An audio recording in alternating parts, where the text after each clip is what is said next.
আপোনালোকক আগতে আমি জনাইছিলোঁ যে অসমত প্ৰধানমন্ত্ৰী আৱাস যোজনাৰ তালিকাত ২৬ লাখ লোক অন্তৰ্ভুক্ত হৈছিলে।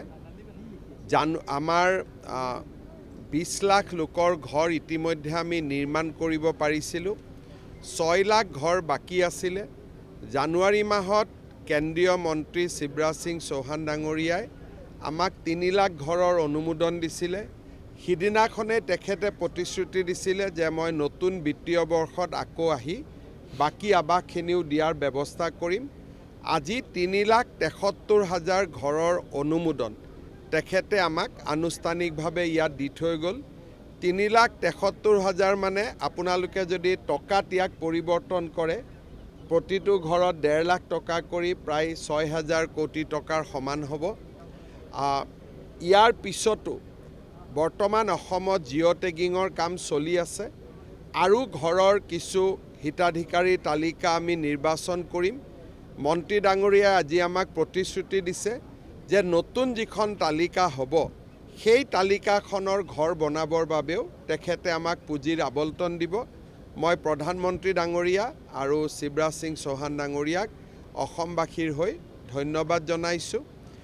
ইয়াত লগতে কেইটামান আজি আমি আৰু নতুন কাম আৰম্ভ কৰিছোঁ।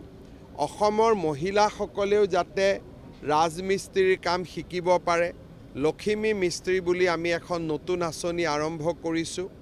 আমাৰ ইউৰিয়া আদিৰ লগত জড়িত বিভিন্ন অভিযোগ দূৰ কৰিবৰ বাবে সাৰ ক্ৰয়ৰ ক্ষেত্ৰত ই-পছ মেচিনৰ আজি আমি ব্যৱস্থা কৰিছোঁ।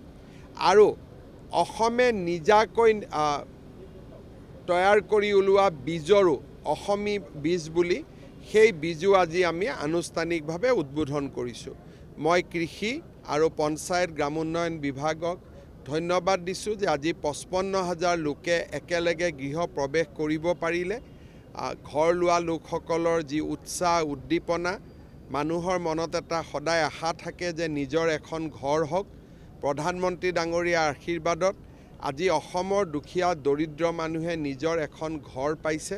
মই সকলোকে অভিনন্দন জনাইছোঁ আৰু মই নিশ্চিত যে সকলোৱে প্ৰধানমন্ত্ৰী ডাঙৰীয়াকো আশীৰ্বাদ কৰিব। আপোনালোকক আগতে আমি জনাইছিলোঁ যে অসমত প্ৰধানমন্ত্ৰী আৱাস যোজনাৰ তালিকাত ২৬ লাখ লোক অন্তৰ্ভুক্ত হৈছিলে। আমাৰ ২০ লাখ লোকৰ ঘৰ ইতিমধ্যে আমি নিৰ্মাণ কৰিব পাৰিছিলোঁ। ৬ লাখ ঘৰ বাকী আছিলে।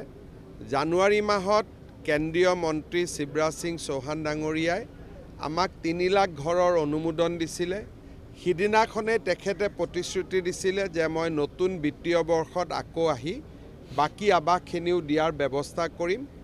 আজি ৩,৭৩,০০০ ঘৰৰ অনুমোদন তেখেতে আমাক আনুষ্ঠানিকভাৱে ইয়াত দি থৈ গ'ল।